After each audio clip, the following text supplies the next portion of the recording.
The room spun in a haze of champagne flutes and glittering chandeliers, but all I could see was my daughter Emily's smug smile as she dismissed her sister's plea with a flick of her manicured hand.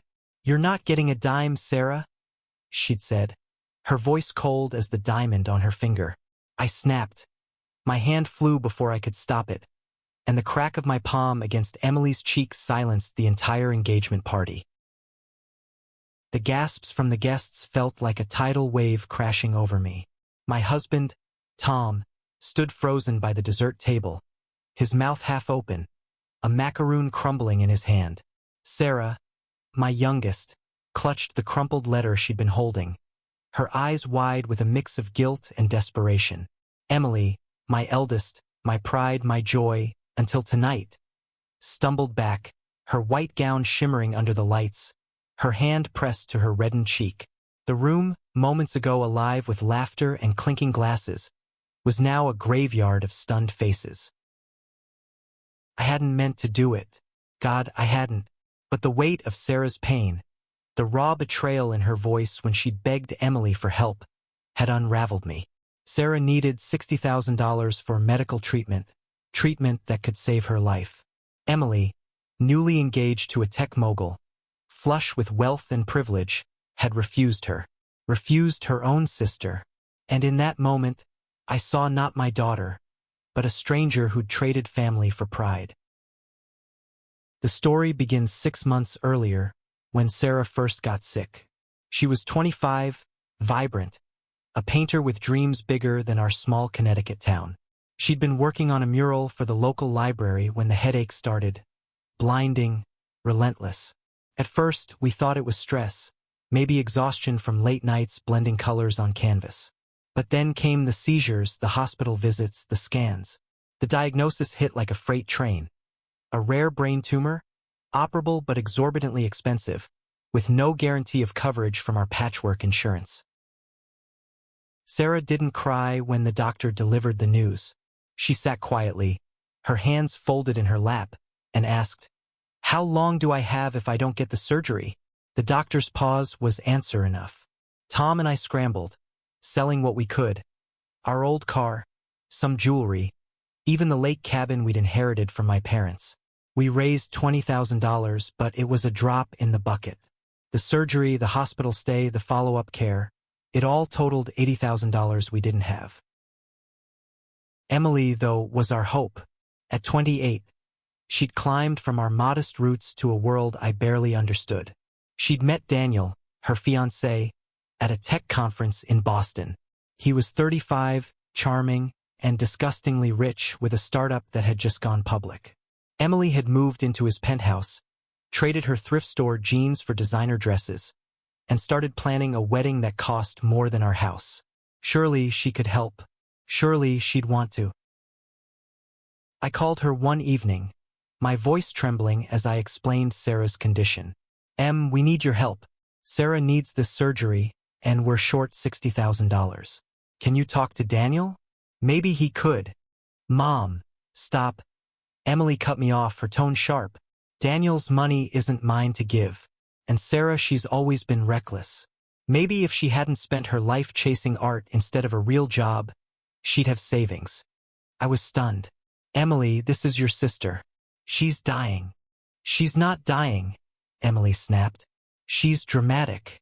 She'll figure it out." The call ended with me staring at the phone, my heart sinking into a pit I didn't know existed. Emily, my brilliant, driven daughter, had always been practical, but this was something else, something cruel. I told myself she was stressed, caught up in her new life. I told myself she'd come around. Months passed, and Sarah's condition worsened. She lost weight, her once bright eyes dulled by pain and medication. Tom and I took turns staying with her at the hospital, watching her sketch in her notebook when she had the strength, her fingers trembling but her spirit unbroken. Every night, I prayed Emily would call, would show up, would be the sister Sarah needed. But the calls grew shorter, the visits non-existent. Emily was too busy planning her engagement party, a lavish affair at a country club, complete with a string quartet and a custom ice sculpture. The night of the party arrived, and I was a wreck. Sarah had been discharged from the hospital that morning, too weak to stay but too stubborn to give up. She insisted on attending, saying she wanted to see Emily happy, even if Emily didn't care about her. I helped her into a simple blue dress, her frail frame swimming in the fabric. She clutched a letter she'd written to Emily, one last plea for help, her handwriting shaky but determined. At the venue, the air was thick with wealth. Men in tailored suits, women dripping in jewelry, the kind of crowd that made me feel like an intruder in my own daughter's life. Emily glowed, her auburn hair swept into an elegant updo, her gown hugging her like it was made for royalty. Daniel stood beside her, all easy smiles and expensive cologne, charming the guests with stories of his latest business ventures. I watched Sarah approach them, her steps unsteady, the letter trembling in her hand. "Emily," Sarah said softly, her voice barely audible over the music. "Can we talk?" Emily's smile didn't falter, but her eyes hardened. "Not now, Sarah. This is my night." "It's important," Sarah pressed, holding out the letter. "Please, I need your help." Emily laughed, a sharp, dismissive sound that cut through me like glass. "You're not getting a dime, Sarah. Stop embarrassing yourself." That's when it happened. The rage, the grief, the years of loving both my daughters equally. It all collided. My hand moved before my brain could catch up, and the slap echoed like a gunshot. Emily staggered, her hand flying to her face. Sarah gasped, dropping the letter. The guests froze, their champagne glasses suspended mid-air, their faces a gallery of shock and judgment. Daniel stepped forward, his jaw tight. "Mrs. Carter, what the hell?" Tom rushed to my side, his hand on my arm, but I couldn't speak. All I could see was Sarah's face, her eyes brimming with tears, and Emily's, flushed with anger and humiliation. I crossed a line I couldn't uncross, and the fallout was just beginning. The silence in the ballroom was suffocating, broken only by the faint clink of a glass slipping from someone's hand and shattering on the marble floor. Emily's eyes burned into mine, her cheeks still red from my slap, her lips trembling with a mix of fury and disbelief. "How dare you?" she whispered, her voice low but venomous, cutting through the stunned crowd. I wanted to apologize, to pull her into my arms and erase the last 30 seconds, but the words stuck in my throat. Sarah, standing behind her, looked like she might collapse, her frail body swaying as she clutched the edge of a table. The letter she dropped lay crumpled at her feet, a silent testament to her desperation. I reached for her, but she flinched, her eyes darting between me and Emily, as if she couldn't decide who had betrayed her more. Daniel moved protectively in front of Emily, his face a mask of controlled anger. "Mrs. Carter, you need to leave. Now." His voice was calm, but the authority in it made my stomach lurch. He was used to commanding rooms, closing deals, bending the world to his will. I was just a mother who'd lost control. Tom, ever the peacemaker, stepped between us. "Let's all take a breath," he said, his voice steady but strained. "This is a misunderstanding. We can talk this out." "There's nothing to talk about," Emily snapped, her voice rising now, drawing every eye in the room. "She hit me, Dad, in front of everyone, because I wouldn't give Sarah a handout." "It's not a handout," I shouted, my voice cracking. "Your sister is dying, Emily. She needs that money for surgery. And you're acting like it's pocket change you can't spare." The crowd murmured, a low hum of shock and curiosity. I could feel their judgment, their whispers about what kind of mother slaps her daughter at her own engagement party. But I didn't care about them. I cared about Sarah, who was shrinking into herself, her face pale as she stared at the floor. I cared about Emily, who I barely recognized anymore. Daniel put an arm around Emily, pulling her close. "This is not the time or place," he said, his tone final. "We're celebrating an engagement, not airing family drama. Please, take this outside." But Sarah's voice, small and trembling, cut through the tension. "I didn't want this," she said, her eyes fixed on Emily. "I didn't want to beg. I just thought you're my sister. You're supposed to care." Emily's face softened for a fraction of a second, but then her jaw tightened again. "You've always been the victim, Sarah. Always needing someone to save you. I'm done being your ATM." The words hit like another slap, this time to Sarah. She turned and stumbled toward the exit, her blue dress trailing behind her like a ghost. I started after her, but Tom grabbed my arm. "Let her go, Ellen," he said softly. "She needs space." I yanked my arm free, my heart pounding. "Space? She needs her family, Tom. She needs us to fight for her." I turned to Emily, my voice shaking with rage and grief. "And you're breaking her heart. You're breaking mine." Emily's eyes filled with tears, but she didn't back down. "You don't get to make me the villain, Mom. I've worked for everything I have. Why should I pay for Sarah's bad choices?" The argument spiraled, voices overlapping, accusations flying. Guests began to slip away, their discomfort palpable, leaving only a handful of Daniel's business associates and Emily's closest friends. One of them, a woman in a sleek black dress, approached Emily, whispering something in her ear. Emily nodded, wiping her eyes, and let herself be led away, Daniel trailing behind her. Tom and I were left standing in the middle of the ballroom, the remnants of the party crumbling around us. The string quartet had stopped playing. The ice sculpture was melting into a puddle, and Sarah was gone. I felt like I'd lost both my daughters in one night. Outside, the night air was cool, a sharp contrast to the suffocating heat of the ballroom. I found Sarah sitting on a bench by the parking lot, her knees pulled to her chest, her face buried in her arms. The letter was still clutched in her hand, now stained with tears. "Sarah," I said, sitting beside her. "I'm so sorry. I shouldn't have. I didn't mean to make things worse." She looked up, her eyes red and swollen. "You shouldn't have hit her, Mom. But I get why you did. She doesn't care. She never has." "That's not true," I said, though the words felt hollow. "She's just lost right now. She's caught up in this new life.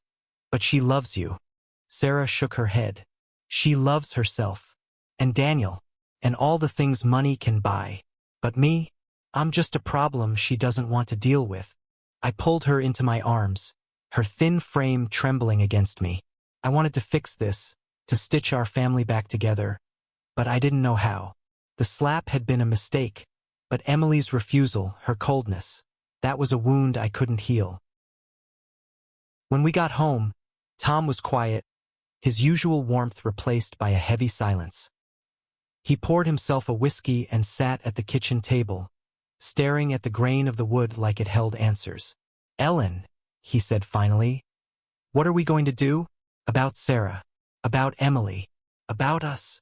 I didn't have an answer. The $60,000 loomed like a mountain we couldn't climb, and Emily's rejection had left us stranded at its base. But I knew one thing. I wasn't giving up on Sarah. If Emily wouldn't help, I'd find another way. The next morning, I woke to a text from Emily. "We need to talk. Alone. Meet me at the cafe on Main Street, 10 a.m. My heart leapt, then sank. Was she reaching out to reconcile or to dig the knife deeper? I didn't know, but I had to find out.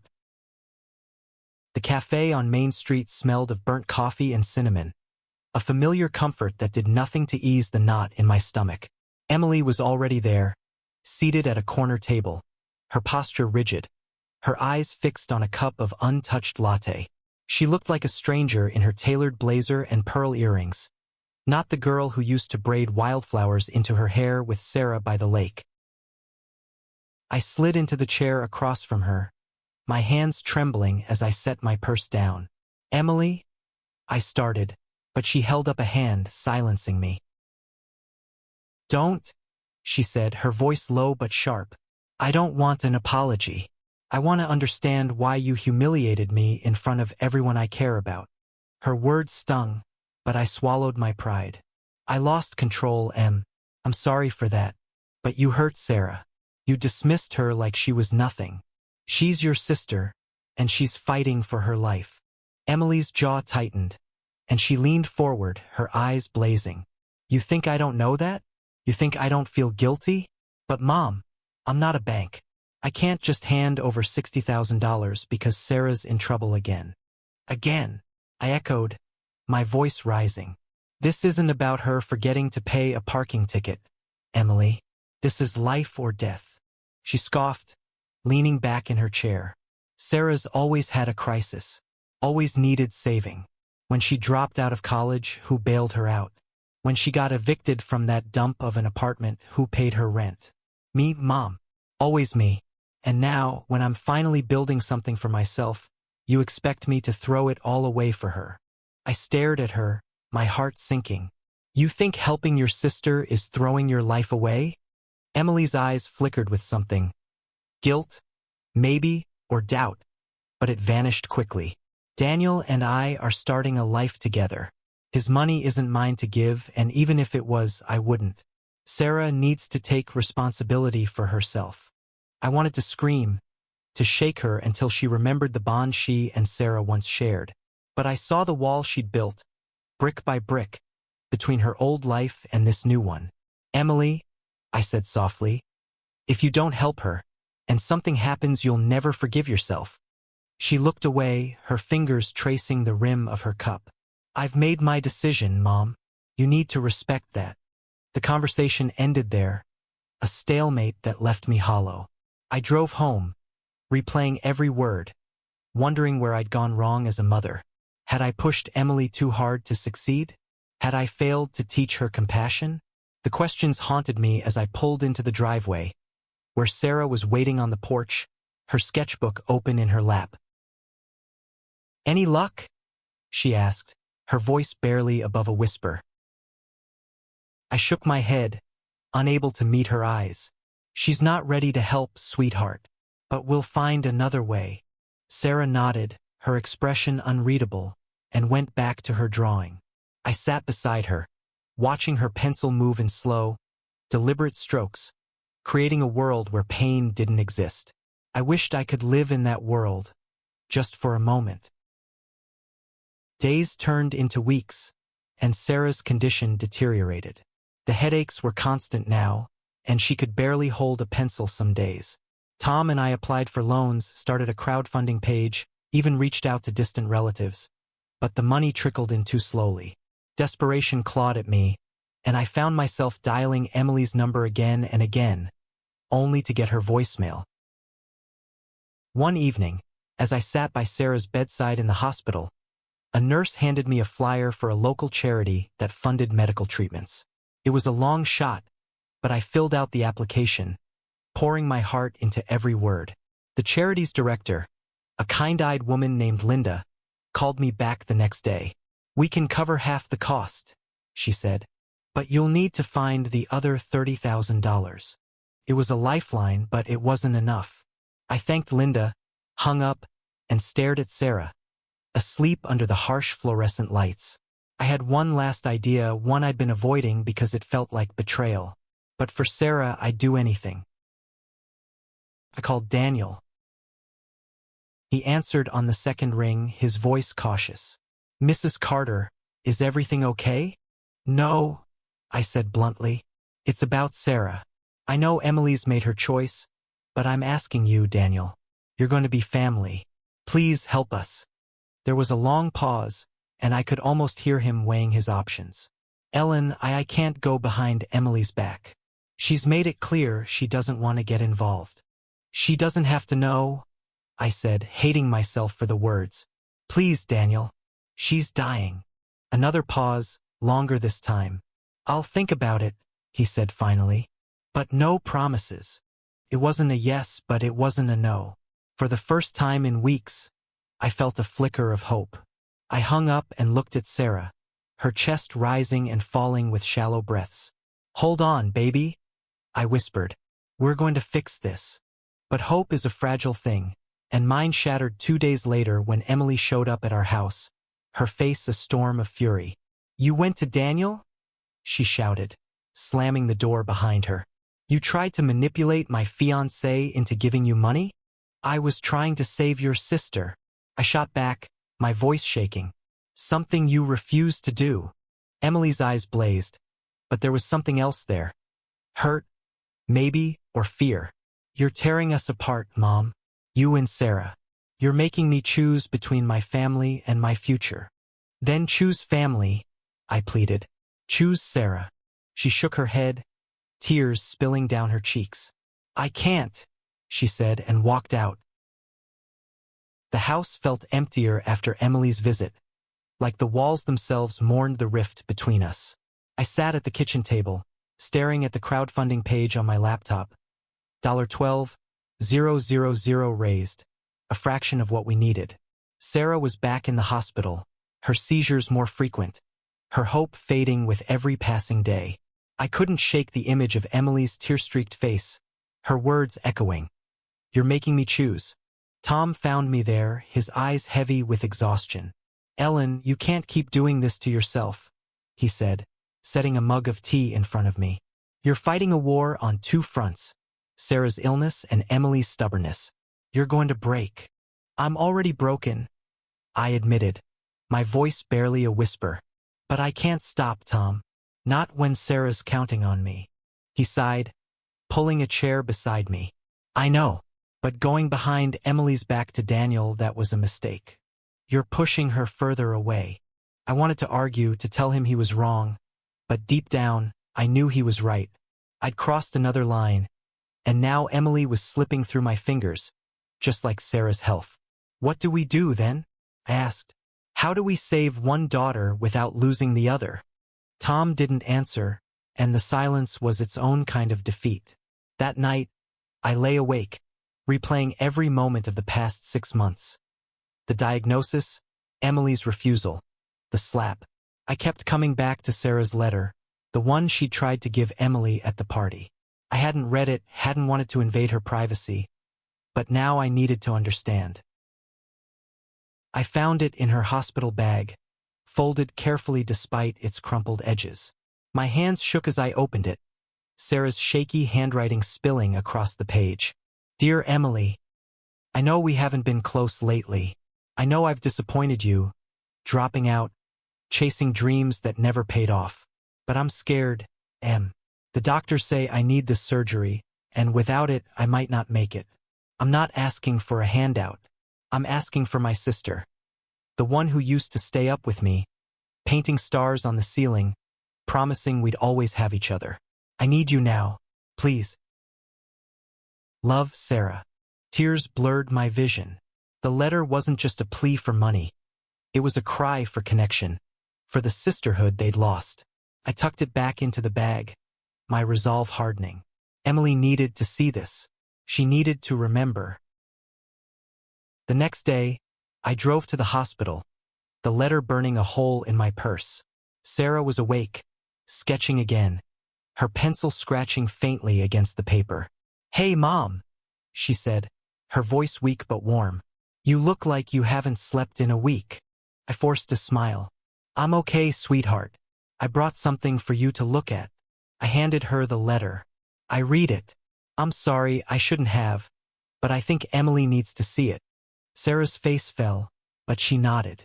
I wrote it for her, not for the money. I just wanted her to care again. I know, I said, squeezing her hand. I'm going to try one more time. For you. I left the hospital and drove straight to Emily's apartment, a sleek high-rise that felt like another world. The doorman let me up, and Emily answered the door in yoga pants and a loose sweater, her face bare of makeup, her eyes red-rimmed. She looked human again, not the polished stranger from the party. Mom, she said, her voice flat. What now? I held out the letter. Read this, please. It's from Sarah. She hesitated, then took it, her fingers brushing mine. She sat on her couch, unfolding the paper, and I watched her face as she read. Her lips parted, her eyes glistened, and for a moment, I saw the Emily I'd raised. The one who'd shared her Halloween candy with Sarah, who'd cried when Sarah broke her arm in 3rd grade. When she finished, she looked up, her voice trembling. I didn't know she felt like that. I thought she was just asking for money. She's asking for you, I said. She's always been asking for you. Emily wiped her eyes, the letter still in her hand. I don't know what to do, Mom. Daniel's already upset about the party, about you calling him. If I give her the money, it's like I'm betraying him. You're not betraying him, I said. You're saving your sister, and maybe yourself. She didn't respond, but she didn't throw me out either. I left her there, the letter on her lap, hoping it had cracked the wall she'd built. On the drive home, my phone buzzed with a text from Daniel. Meet me tomorrow. Noon, same cafe. Don't tell Emily. My heart raced. Was he going to help? Or was this another dead end? I didn't know, but I clung to the possibility like a lifeline. The next day, Daniel was waiting at the cafe, his suit impeccable, his expression unreadable. Ellen, he said as I sat down, I've thought about what you said, about Sarah. I held my breath, afraid to hope. And I'll cover the $30,000 you still need, he said. But there's a condition. Emily can't know it came from me, and you need to fix things with her. I'm not losing my fiancé over this. Relief flooded me, followed by guilt. Thank you, Daniel. I don't know what to say. Don't say anything, he said. Just make this right. I nodded, tears stinging my eyes. It was a start, a chance to save Sarah. But fixing things with Emily? That was a mountain I wasn't sure I could climb. Daniel's promise was a lifeline, but it came with strings I wasn't sure I could untangle. The $30,000, combined with the charity's contribution, meant Sarah's surgery was within reach. But the secrecy, keeping it from Emily, felt like a betrayal, a mirror of the slap I'd regretted since that awful night. I drove home, my mind a battlefield of relief and dread, knowing I had to face Emily again, not just to mend our family but to keep my promise to Daniel. Sarah was awake when I got to the hospital, her sketchbook abandoned on the tray table, her eyes fixed on the ceiling. Mom, she said, her voice barely audible. Did Emily read the letter? She did, I said, sitting beside her. It had hit her hard. She's struggling, Sarah. But I think she's starting to see. Sarah nodded, a faint smile flickering. I don't want her to hate me. I just want my sister back.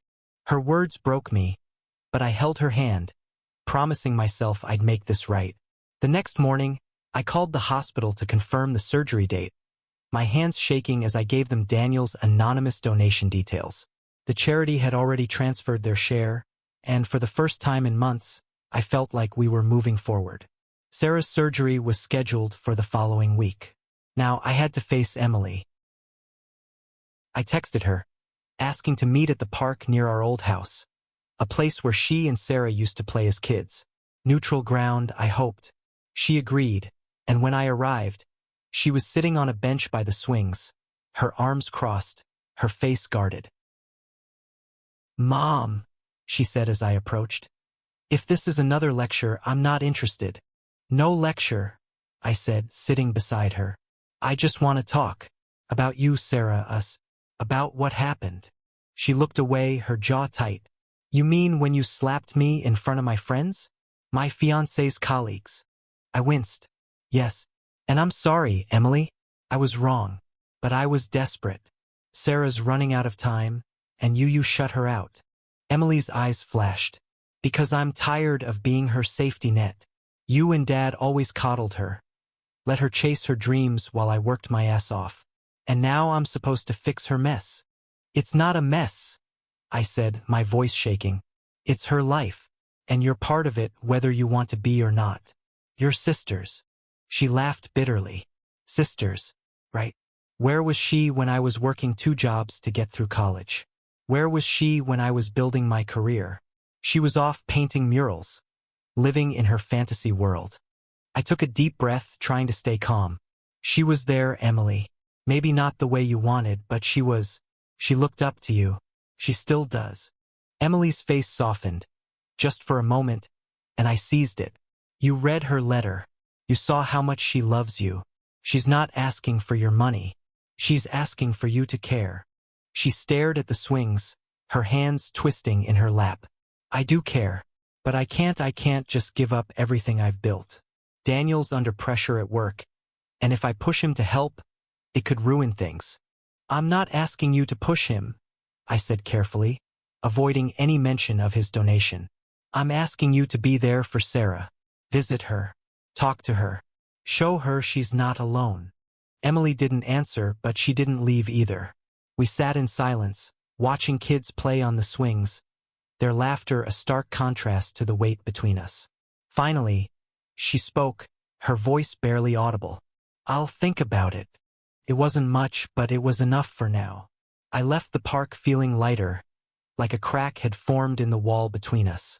That night, I told Tom about the surgery, about Daniel's help, about my talk with Emily. He listened, his face a mix of relief and worry. You're playing a dangerous game, Ellen, he said. Keeping this from Emily, it could blow up in our faces. I know, I admitted, but it's for Sarah, and I'll deal with the fallout. The day of the surgery came faster than I expected.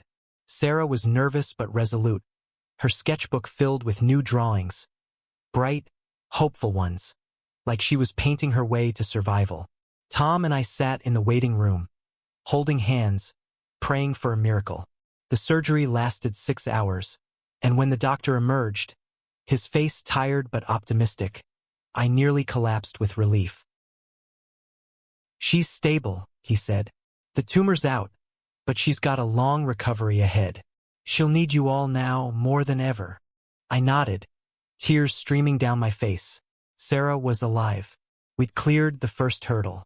But as I looked at Tom, I knew the next one. Fixing our family was still waiting. When Sarah woke up, groggy and weak, I was by her side, holding her hand. You did it, sweetheart, I said, my voice choking. You're going to be okay. She smiled faintly, her eyes searching the room. Is Emily here? My heart sank. Not yet, I said, but she will be. I promise. It was a promise I wasn't sure I could keep, but I'd move heaven and earth to make it happen. Sarah's recovery was a slow, fragile thing, like mending a cracked vase with trembling hands. She spent weeks in the hospital, her strength returning in fits and starts, her sketches growing bolder with each day she grew stronger. But Emily's absence hung over us like a storm cloud, a reminder of the rift I'd widened with my slap. I'd saved Sarah's life, but at what cost to our family? Tom and I took turns staying with Sarah, reading to her, helping her eat when her hands shook too much to hold a spoon. She never asked about Emily, but I saw the question in her eyes every time the hospital door opened. I kept my promise to Daniel, saying nothing about his donation, but the secret gnawed at me. Every time I saw Sarah's hopeful glance, I felt like a liar. One afternoon, as I was helping Sarah with her physical therapy exercises, my phone buzzed with a text from Emily. I'm coming to the hospital. Don't make a big deal out of it. My heart leapt, but I kept my face neutral, not wanting to get Sarah's hopes up. When Emily arrived, she looked out of place in the sterile hospital room, her designer coat draped over her arm, her face a mix of nerves and defiance. Sarah looked up from her bed, her eyes widening, her sketchbook slipping from her hands. Sarah said, her voice soft but full of hope. You came. Emily nodded, her lips tight. Yeah, I wanted to see how you're doing. I stepped back, giving them space, my heart pounding. Emily sat beside Sarah's bed, her hands clasped in her lap, her usual confidence replaced by uncertainty. You look better, she said finally. Stronger. Sarah smiled, a real smile, the kind I hadn't seen in months. I'm trying. The surgery, it worked. I'm going to be okay. Emily's eyes flickered with something. Relief, maybe, or guilt. I'm glad, she said. I'm really glad. They talked for a while, haltingly at first, about small things. Sarah's sketches, Emily's wedding plans, memories of their childhood. I stood by the door, watching my daughters reconnect, feeling like I was witnessing a miracle. But I knew it was fragile, held together by threads of hope and unspoken apologies. When Emily left, promising to come back, Sarah turned to me, her eyes bright. "She came, Mom. She really came. I told you she would," I said, my voice thick. But inside I was terrified. Emily's visit was a step, but the secret of Daniel's donation loomed, and I didn't know how long I could keep it hidden. Days turned into weeks, and Sarah grew stronger, moving from the hospital to our home, where we set up a bedroom for her recovery. Emily visited twice more, each time a little less guarded, a little more like the sister Sarah remembered. But she never mentioned the money, and I didn't dare bring it up. Then, one evening, as I was washing dishes, the doorbell rang. It was Daniel, his face tense, his usual polish replaced by unease. "Ellen," he said, stepping inside. "We need to talk. Now." My stomach dropped. "What's wrong?" "Emily knows," he said, his voice low. "She found the bank transfer. She knows I gave you the money."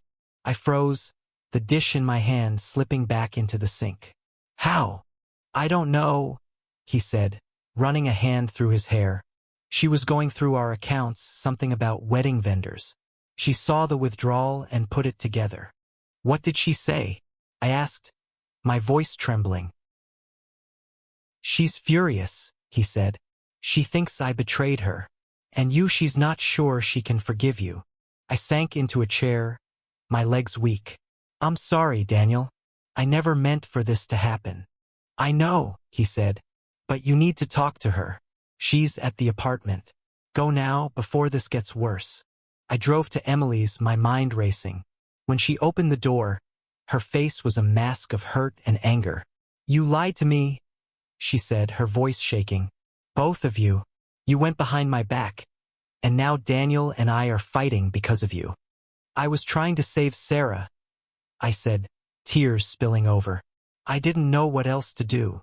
"You could have trusted me," she shouted. "You could have let me make my own choice, instead of manipulating my fiancé." "I'm sorry," I said, my voice breaking. "I was wrong. But Sarah's alive because of it. Doesn't that mean anything?" Emily's eyes filled with tears, but she didn't soften. "It means you chose Sarah over me." Again. The words cut deeper than anything else. I tried to reach for her, but she stepped back, slamming the door. I stood there, staring at the closed door, feeling like I'd lost her for good.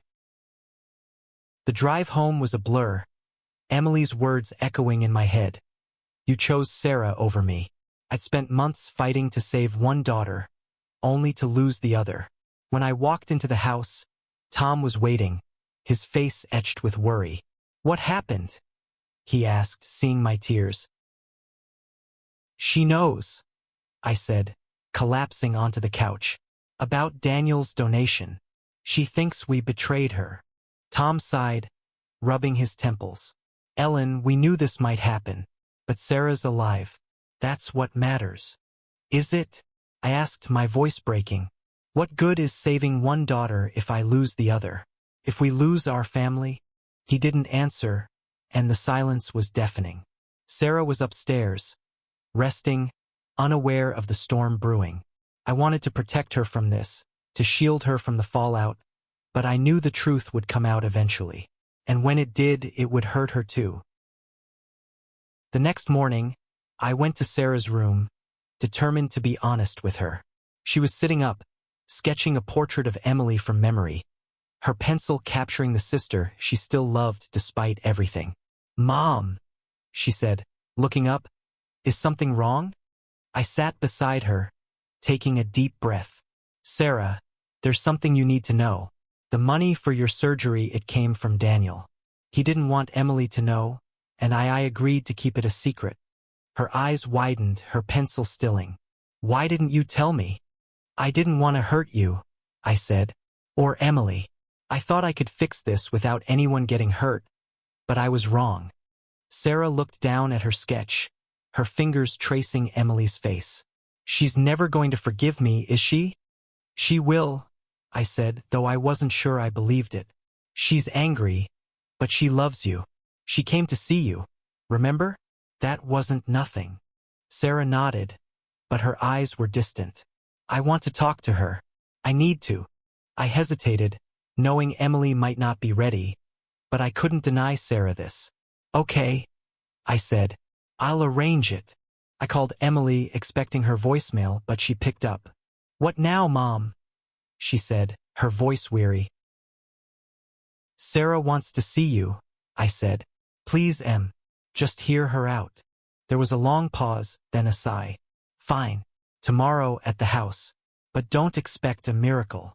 When Emily arrived the next day, the tension was palpable. Sarah was waiting in the living room, her sketchbook open to the portrait of Emily. I stood by the kitchen, giving them space but close enough to intervene if needed. Sarah spoke first, her voice steady despite her frailty. I'm sorry. For everything. For asking for the money. For putting you in this position. I didn't know about Daniel's donation, but I am grateful. And I'm sorry it hurt you. Emily's face was unreadable, her arms crossed. You don't get it, Sarah. It's not just the money. It's that I'm always the one who has to fix things. I'm tired of it. I know, Sarah said, tears in her eyes. I've been a mess, but I'm trying to be better. I miss you. I miss us. Emily's resolve cracked, her eyes glistening. I miss us too, she admitted, her voice barely audible. But I don't know how to fix this. You don't have to fix it, Sarah said. Just be here, please. For a moment, they just looked at each other, two sisters separated by years of resentment and misunderstanding. Then Emily stepped forward, hesitating, before pulling Sarah into a hug. They clung to each other, tears falling, and I felt my own eyes burn. It wasn't forgiveness, not yet, but it was a start. Over the next few weeks, Emily visited more often, bringing small gifts. A new sketchbook, a set of pencils, a scarf Sarah loved. They talked, laughed, even argued, but it was the kind of arguing sisters do, not enemies.